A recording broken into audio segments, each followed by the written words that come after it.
At 6:40 on Christmas morning, my mother ripped my stocking off the mantel, threw it into the fireplace, and watched it burn. "You've ruined every Christmas since you were born," she said. "We never wanted you here." My father slammed a trash bag of my clothes against my chest so hard I hit the wall behind me. "Pack your things," he said, "and get the hell out of our house." My sister stood on the stairs filming the whole thing on her phone, laughing. "Good luck starting over, loser," she said into the camera. "No one in this family is going to miss a worthless burden like you." I didn't scream. I didn't cry. I didn't argue. I picked up a small walnut box my grandfather had given me 9 years earlier, walked out into the snow in my socks, and drove straight to the bank. The branch manager met me at the door, locked it behind us, looked me in the eye, and said, "Miss, sit down. What I'm about to show you is going to change everything your family just did to you." My name is Marin. I'm 26 years old. This is the story of how my grandfather destroyed my family's plans 9 years before they ever made them. Before I tell you what was inside that box, hit like, subscribe, and drop where you're watching from in the comments. I love knowing how far these stories travel. A quick note. This story includes some dramatized details woven in for the telling. Any resemblance to real people is coincidental. What isn't dramatized is the particular kind of quiet a person learns when love has to hide from the people who are supposed to give it freely. Let me take you back. The version I just told you happened in under 3 minutes. The 9 years before it took a lot longer to build. My grandfather's name was Otto Hendricks. He built acoustic guitars for 40 years out of a one-room workshop on Birch Street in the small Wisconsin town where I grew up. The shop smelled like spruce shavings and varnish and coffee that had been reheated one too many times. He wore a canvas apron with a burn mark on the right side from a soldering iron he dropped at 19, and he never replaced it because he said the burn meant the apron was working. When I was 8, my mother started dropping me off at his shop after school. My younger sister, Brooke, was already enrolled in 3 different enrichment programs. I wasn't enrolled in anything. My grandfather would meet my mother at the door, take my backpack off my shoulders, and say, "We've got work to do." To me, never to her. He gave me a scrap of pine and a sheet of sandpaper. "Always sand with the grain," he told me. "Fighting it just tears the wood up." People are the same way. I sanded pine for the next several years without fully understanding what he meant. The summer my grandmother died, my parents decided we should move into my grandfather's 4-bedroom house to help him. My father didn't argue. We sold our own small house, and my grandfather cleared out his home office so Brooke and I could share it. I was 15. The first night there, I heard my mother in the hallway telling my father, "Just hang in there. He's old. Maybe 5 more years." I rolled over and tried not to think about it. My grandfather, it turned out, had been standing in the hallway too, close enough to hear every word. The next morning he asked me to start coming to the shop with him on Sundays. I went every single Sunday after that for years, until the week before he died. The following spring, at a family barbecue, my mother lost a bracelet, and in front of 15 guests, she announced I'd taken it. When I said I hadn't, she crossed the patio in 2 strides and slapped me hard enough to leave a mark. My sister laughed. My father looked at his shoes. My grandfather walked over from the grill, put his hand flat between my shoulder blades, and walked me into the kitchen. He held ice against my cheek himself. "Don't cry in front of her," he said quietly. "Save it. Save everything." The next afternoon, he handed me a small wooden box, walnut, dovetailed corners, my name burned into the lid with a soldering iron. "Don't open it," he said. "Just keep it. Any time, any reason, any hour." I kept that box at the bottom of my closet for 9 years. I never once looked inside. There's one more thing about my grandfather you need to understand. Every Christmas Eve, from the time I was 12 until the year he died, he found some reason to take me out to the shop, to help him put the year to bed, he called it. And every Christmas Day, sometime between the gifts and the ham, my mother would announce, quietly to a relative or loudly in front of guests, that I had ruined Christmas. When I was 8, I dropped an ornament. At 13, I forgot the stove was still on. At 17, I didn't smile right in a photograph. Every year, a different excuse. Every year, the same sentence. You ruin every Christmas. She said it like a weather report. My grandfather spent 13 Christmas Eves quietly keeping me out of the kitchen so she'd have one fewer reason. He got sick that September. Pancreatic cancer, fast. He was gone by October. At the funeral reception, my mother cried harder than anyone. She stood by the bookshelf where he'd kept his important papers, accepting condolences with a hand pressed to her chest, and I watched her glance sideways at that bookshelf the way a person looks at a door they already believe they have the key to. She hadn't even taken her coat off yet. There's a particular kind of math families like mine run, and from the outside it looks like nothing more than normal favoritism. A child gets private school. A child gets braces without asking twice. From the inside, though, the math is simpler than that. There's one child money is allocated toward, and one child whose existence gets treated like a deduction. Brooke went to a private academy from 6th grade through senior year. Tuition ran $20-some thousand a year. She never worked a summer job. My mother had decided, when Brooke was 8, that Brooke had the spark. I went to public school. When I asked at 17 if there might be money for college, my mother folded her hands and told me, in a voice she'd clearly practiced, "College isn't really your thing, honey. Maybe community college, and only if you can work for it." I worked for it. 3 years bartending, an associate degree, $11,000 in student loans, all mine. I stopped asking for things after that. What I didn't know yet, what I wouldn't know until I walked into a bank on Christmas morning, was that there had always been money set aside for me too. It had simply gone somewhere else, quietly, the way most things in that house did. That fall, Brooke scraped my car on a driveway filming a video for her page. The repair quote came to $1,800. My mother laid the invoice on the kitchen table and told me, in her warm voice, that Brooke's career was taking off and the family needed to support her right now. "You're the responsible one," she said. "This family runs on sacrifice." I paid it. 2 weeks later, Brooke bought herself an iPad with brand deal money she hadn't told my mother about. She didn't know there'd been a car repair to thank me for. She never asked. That November, my mother posted a banner across her social media page.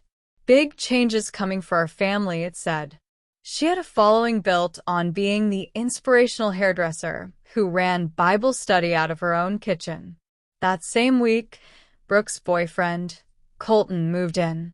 He took over my grandfather's old reading nook, the room with green wallpaper where my grandfather had taught me cribbage when I was 9, and repainted it gray within 2 days. "No offense," he told me on the 3rd day, "but your whole vibe doesn't really fit the brand we're building here." I said nothing. I went upstairs. On the night of December 24th, I came down for water near midnight and heard my parents talking quietly in the dark kitchen. "After tomorrow," my mother said, "it's just our real family." My father didn't argue. He never did. He rinsed his glass and walked past me on the stairs without seeing me at all. I went back to my room. I took the walnut box out of the bottom of my closet for the first time in years and set it on my nightstand. I looked at the letters burned into the lid. I didn't open it. I slept 4 hours. When I woke at 6:32 the next morning, it was already happening. The first thing I noticed was the smell of cinnamon coffee. My mother only ever made it on Christmas morning, a ritual she'd kept up for 10 years, ever since we'd moved into my grandfather's house. That smell had always meant the family was about to perform for itself. Underneath it, this time, I heard too many footsteps for 6:32 in the morning. My father's boots. My mother's slippers. Something heavy being dragged across the hardwood. I sat up. There was already a suitcase sitting in the middle of my floor. I hadn't put it there. 3 taps on the door, then my mother's voice, the quiet one she used when she didn't want Brooke to hear. "Sweetheart, get up. We need to talk before the others wake." I'd heard that voice through the kitchen wall the night before, coaching my father. "Keep it short. Don't let her cry her way out of it." I opened the door. My mother was already inside, a large trash bag in one hand, pulling clothes out of my dresser and dropping them in without folding a single thing. My grandmother's old cardigan went in the same careless handful as my underwear. "Mom," I said. My voice came out flat. "What's happening?" She didn't answer. My father stood in the doorway behind her. He hadn't looked at me directly in close to 2 years, and he wasn't looking at me now either, just at the wall above my head. Then he stepped forward, took the bag from her hands, and shoved it into my chest hard enough to knock me back against the wall. A framed family photo fell off its nail and cracked face down on the carpet, the one photo in the house I wasn't in. "Finally," he said, low in his throat. "Pack your things and get the hell out of our house." It was the most words he'd spoken to me directly in 3 years. My mother stepped between us, eyes bright in a way that wasn't fear and wasn't anger, just something lit up, the way a person looks when a plan they've been holding onto finally gets to move. She took my elbow and steered me toward the stairs. The tree was still lit at the bottom of them, 8 feet of balsam, the same fat-colored bulbs my grandfather had strung every year since before I was born, glowing against the snow outside the window. I followed her down. She walked straight to the fireplace, reached up, and ripped my stocking off the mantel, the cream one with my name stitched in silver thread by my grandmother years earlier, and threw it into the fire. It caught fast. For 1 second the smell was almost like cedar dust from my grandfather's shop. Then it wasn't anything at all. She turned to face me, and her expression was calm, almost pleasant. "You've ruined every Christmas since you were born," she said. "We never wanted you here." My first thought, watching my own name burn behind her, wasn't how could she. It was, of course. She had been saying it sideways for 25 years. She had finally found herself a stage. For stockings were still hanging on the mantel. My mother's, my father's, my sister's, and Colton's, hung there 2 weeks earlier by a man I'd spoken to maybe a dozen times in my life. His name was still up there. Mine had just turned to ash on the hearth. That's when Brooke came down the stairs, already filming, phone held vertical, the screen angled so she could watch her own face while it happened. "Hey besties," she said into the camera. "This is real. This is happening right now." She didn't look at me once. Not when my mother handed the bag back to me. Not when my father unlocked the front door. Only when she turned the phone slightly to catch my face in frame and laughed. "Good luck starting over, loser," she said. "No one in this family is going to miss a worthless burden like you."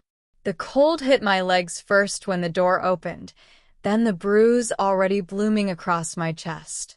I bent down and picked up the walnut box from the bottom step, where I'd carried it down at midnight without quite knowing why, and I stepped over the threshold into the snow. I closed the door behind me quietly, all the way. the way my grandfather taught me to close cabinet doors when I was 8 years old. They thought silence meant I had nothing left to say. Silence was the very first thing he ever taught me how to use. I drove east with the heater turned up as high as it would go, the trash bag on the passenger seat, the walnut box on the dashboard. No shoes. Just the wool socks I'd slept in, already soaked through. I pulled into an empty grocery store parking lot a few blocks from the bank and turned off the engine. It was a little after 9. The bank opened at 9. I sat there for a minute with the box on my lap. I had never seen inside it. My grandfather had handed it to me when I was 16 and told me not to open it, and for 9 years I hadn't. The lid fit tight. I had to push it with the heel of my hand to get it to lift. Inside were 4 things. A brass house key, heavy the way old keys are, tied to a leather tag that read, in my grandfather's handwriting, front door, 1971. A folded scrap of notepad paper, small enough to fit in my palm, with a single line in pencil that hadn't faded. Any time, any reason, any hour. A business card. Lakeside Trust and Savings, downtown, a name printed on the front, and on the back, in his handwriting, an account number and 1 sentence. Tell them you're the granddaughter. They'll know. And a photograph, black and white, curled at the edges. My grandfather, younger, standing in the yard behind the house, holding a baby wrapped in a white blanket. On the back, in pencil, my own birth date.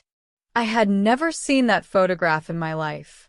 I sat in that parking lot and cried for the first time all morning quietly for about 2 minutes with the engine off and the snow falling on the windshield. Then I put everything back in the box, started the car, and drove downtown. The bank sat on a corner between a bakery and a bookstore, in an old brick building with a brass door handle worn smooth by decades of hands. Inside, it was warm, a small artificial tree glowing near the teller windows. A teller looked up as I crossed the lobby in wet socks and a bruised collarbone. She didn't flinch. I respected that. I set the business card on the counter. My grandfather gave me this, I said. I think there might be an account. She looked at the card, looked at the back, looked at my face for half a second longer than she needed to, then picked up the phone and spoke quietly into it. Mr. Nash is coming out to meet you personally, she said. Would you like some water? A man in his 60s came out from a corner office a minute later, wearing a brown cardigan with a worn patch at the shoulder, identical, I would notice later, to one my grandfather used to own. Miss Ashby, he said. It wasn't a question. He was confirming something he already knew. Please come with me. Bring the box. I hadn't mentioned the box. He hadn't seen it. He simply turned and walked, and I followed him into a back office with a wooden desk I somehow recognized instantly because my grandfather had built it. He closed the door. He locked it. He pulled the blinds down, one slat at a time, and sat across from me with his hands folded. Miss Ashby, he said, your grandfather has been waiting for this day for 9 years. So have I. Milo Nash opened a drawer and pulled out a soft, worn folder. On the front, in my grandfather's handwriting, for Marin. Hold until she comes in. Your grandfather didn't just leave you a key, he said. He left you a way to undo everything your family did to you, quietly on paper. Open the box first. Show me what's inside. I did. He looked at the key, picked it up, turned it over in the light. He carried that on his belt loop for over 40 years, he said. Had a copy made the year he gave you this box. Kept a copy behind my own desk ever since. He told me, the day you walked in carrying that key, I was to stop whatever I was doing, close the door, and tell you the truth. He pushed the folder toward me and opened it to the first page. A notarized document. Hendricks Family Revocable Living Trust. Grantor, Otto Hendricks. Sole beneficiary, Maren Ashby. The date was 63 days after the barbecue, where my mother slapped me. He walked me through it slowly, the way you'd explain the rules of a board game to a child. My grandfather had gone to a lawyer 3 blocks from the bank and asked one question. Could he put the house in his granddaughter's name without his daughter ever knowing? The answer was yes. He came back the following week and signed everything with a contractor's pencil because he didn't like the pens in her office. As of that date, the house belonged to the trust. My grandfather kept the right to live there for the rest of his life. But the underlying title, the actual ownership, was already mine and had been for 9 years. When he died, the trust converted automatically. No probate, no court. No daughter who needed to be told anything at all. Your parents have been living in your house for 14 months without paying you $1 of rent, Milo said, and let that sit. He turned another page. A payable on death account, opened years earlier. $86,000 in it, my name on the beneficiary line. My grandfather had added to it every spring, always cash, always small bills. Money he'd never told my grandmother he was setting aside from cabinet and guitar commissions. Then Milo opened a separate envelope. 3 letters, bank letterhead, each documenting a visit from my mother. The first, 8 days after the funeral, asking that the accounts be released to her as next of kin, informed she wasn't named, leaving agitated. The second, months later, arriving with a birth certificate, insisting the inheritance be reversed, told it was irrevocable, leaving agitated. The third, arriving with my father, requesting a meeting to discuss family hardship, raising his voice, my mother saying on the way out, "She doesn't even know. She doesn't deserve to know." "She came to you 3 times, I said. "And you never told me." "Your grandfather's instructions were specific," Milo said. "I wasn't to contact you. You'd walk in when you were ready." He also said if your mother came in 3 separate times, it meant she was about to do something direct and cruel. He looked at me carefully. "You walked in this morning." "I take it she did." I didn't answer. He didn't push. "There was one more thing," he said, "but it wasn't paper." He walked me to the vault himself. Inside a small metal box were 2 things. A brass key wrapped in soft gray flannel tied to a recipe card that read old-fashioned, for when you have your own kitchen. And a cream envelope, addressed for my granddaughter, "When you're ready to come home." The letter inside was 2 pages. The second page sloped downward at the end of every line, the way handwriting does when a hand has started to shake. "Sweetie, if you're reading this, your mother did exactly what I always knew she would. I'm sorry I'm not there. I saw all of it, the bracelet, the room they gave your sister, the night I heard her count my years through the wall. I never said it out loud because I didn't want you to feel you had to choose. So I made the choice not exist. The house is yours. The accounts are yours. None of it can be taken back. You were never a burden. You were the one who came to the shop. You were the only one who ever closed a door quietly. Don't explain yourself to anyone. Just come home. I love you, Pumpkin." Grandpa. I sat with that letter for a long time before I came out. The next morning, I called the attorney whose number Milo had written down for me, a woman named Wanda Pruitt, silver hair, a wool blazer, an office above the bakery 2 doors down. She'd kept her own copy of the trust for 9 years, standard practice, and pulled it the moment Milo called her the night before. "Your grandfather drafted all of this with one outcome in mind," she told me. "Today we activate it. You sign 2 things. I do the rest." The first was a 30-day notice to quit. Under state law, A person living in a home without a lease, without paying rent, without any ownership interest, is what's called a tenant at will. My parents, my sister, and Colton all fell squarely into that category. You don't owe them a fight, Wanda said. You owe them paperwork. The law does the rest.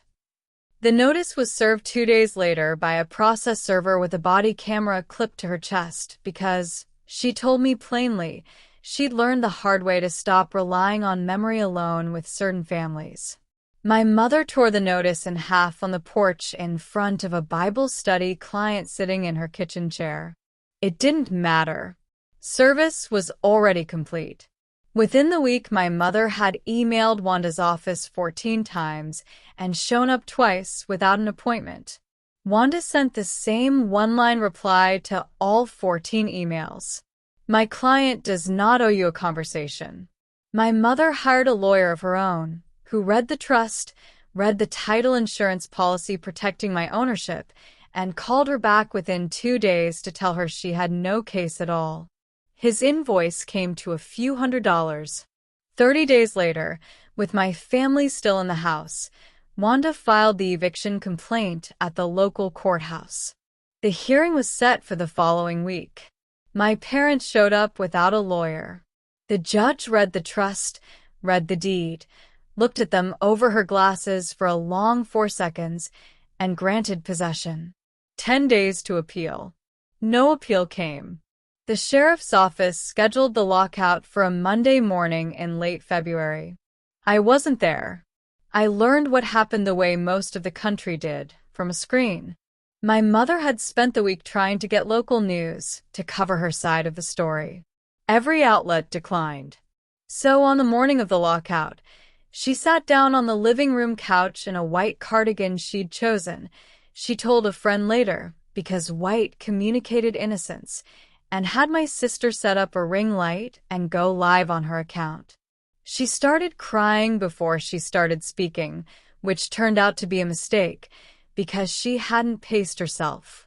My own daughter is doing this to us, she said. The viewer count climbed. Then she said the sentence that ended her. After everything I sacrificed, she made me put her stocking in the fire. The comments turned in a single wave. Wait, you burned her stocking? Whose house even is this? Where is the daughter? By the time the knock came at the door, over 60,000 people were watching live. My mother brightened, told the camera it was probably the news finally arriving. She opened the door herself. A deputy stood on the porch with a court order in hand, a locksmith behind him. Ma'am, this property belongs to Marin Ashby. You have 30 minutes to gather essential items. The comments detonated. My sister dropped the tripod. The stream cut out for 2 seconds. When it came back, my father had walked out onto the porch, sat down on the steps, and said, quietly at first and then louder so the phone caught it clean, "She owns the house. She always did." My mother turned to him, her face crumpling into what I think was the first honest expression she'd worn in 25 years. "Why didn't you fight for me?" she asked. He looked up at her from the step. "Because we shouldn't have done what we did," he said. The clip hit millions of views within 2 days. My parents moved into a small 2-bedroom apartment across town, above a chiropractor's office, no fireplace, which my mother had insisted on and eventually had to give up on entirely. Between my father's years of income and the money from selling their old house, there should have been plenty left. My aunt told me later where most of it had actually gone. Tuition for my sister's private school. A salon my mother tried and failed to open. A few vacations, none of which had ever included me. A chunk of money sunk into an apparel line for Colton's fitness page that never produced a single shirt. By the time of the lockout, there wasn't much left at all. My mother deleted her inspirational blog 2 weeks later, after every comment on every old post filled up with strangers asking some version of the same question. Where is Marin? A pastor from her old church called her once, gently, and told her to take some time. She never went back. My sister lost 4 brand partnerships in 7 days. One company's team emailed her directly to say they weren't comfortable being associated with what the internet had already started calling the Christmas stocking video. Colton broke up with her by text less than a week after the lockout, 9 words long. "This isn't the brand I'm building. I'm out." He unfollowed her everywhere within the hour. She moved back in with our parents at the end of that apartment lease, slept on a pull-out couch, and didn't speak to our mother for the first few weeks. In early March, my mother sent me a text. "We did our best with what we had. One day you'll understand." I didn't reply. A few weeks after that, my father sent something longer, the first message he'd ever written me entirely on his own. "I know you don't owe me a reading of this," he wrote. "I'm writing it because I owe you the writing of it. I should have stopped your mother 100 times over the years. I didn't. I'm the kind of man who doesn't stop things. I know that now. I won't contact you again unless you want me to. I'm sorry, not because I expected to change anything, but because it's the only true thing I have left to give you." I read it more than a dozen times. I didn't answer. I didn't delete it either. 3 months to the day after the morning my mother burned my stocking, I drove up to the house one last time. The deputy who'd handled the lockout met me on the porch with a fresh set of keys. I shook his hand, and I let myself in with the original brass key, the one my grandfather carried on his belt loop for over 40 years. The house was empty. They'd taken everything they considered theirs. The fireplace was cold and clean. The hardwood floors my grandfather laid decades earlier were still there, and under everything, faintly, the smell of cedar and varnish that I don't think will ever fully leave that house, and I hope it never does. I set the walnut box on the mantel, right where my stocking used to hang. The following week, I climbed into the attic for the first time in years. In the far corner, under the eaves, was a cardboard box I didn't recognize, flaps folded shut, labeled in my grandfather's handwriting. Marin, it said, and a year I didn't understand the significance of until I sat down and opened it. Inside were 5 things. The first was a Christmas stocking, soft cream wool, my name stitched along the cuff in red thread, slightly uneven, the way embroidery looks when an old man with shaking hands does it alone in the evenings without telling a single person. The other 4 were small walnut boxes, dovetailed, cherry inlaid lids, exactly like the one he'd given me 9 years earlier. He'd made 4 more. Backup doors, in case the first one hadn't been enough. I sat on that attic floor and cried the way you cry when you finally aren't afraid of being heard. He had been making me a Christmas that didn't depend on my mother's permission for years, quietly, 1 floor below all of us, while she stitched an entirely different story about who I was into the rest of the family's memory. I carried everything downstairs. I hung the stocking on the mantel myself. I set his workbench back in the center of the living room where it used to sit, laid out his chisels in size order the way he taught me, and put on his old apron, the one with the burn mark. I'm not a luthier. I probably never will be. But I'm learning the way he taught me. Sand with the grain. Always with the grain. People are the same. My grandfather didn't save me. Not exactly. What he did was quieter than that and harder, in its own way. He saw what was coming 9 years before it arrived. He built a door and left it somewhere I'd eventually find it. The hand that actually opened it, that walked out into the snow in wet socks, was mine. If you've ever been the quiet one in a loud family, I want you to hear this. The people who truly love you don't always say it out loud where everyone can watch. Sometimes they sign a deed. Sometimes they stitch your name into wool with shaking hands. Sometimes they spend 9 years building a door and simply leave it where you'll find it the day you finally need one.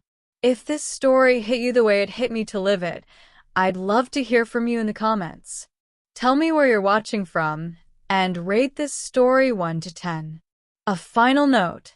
This story includes some dramatized details woven in for the telling. Any resemblance to real people is coincidental. The lesson underneath it isn't. Thank you for spending this time with me. If you're new here, consider subscribing. There are more stories like this one waiting for you. I'll see you in the next one.